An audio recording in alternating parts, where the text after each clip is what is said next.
Sizden danıştı, baktı, reçep yazdınız. İndi reçep yazdım.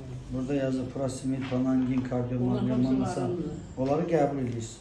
Ümumən götürəndə, Kəpəz. bəli, Evet. ümumən götürəndə sizdə ürək çatışmamazlığı, Hə. xroniki, bəli, xroniki ürək çatışmamazlığı Su mövcuddur. var, ürəyində su var.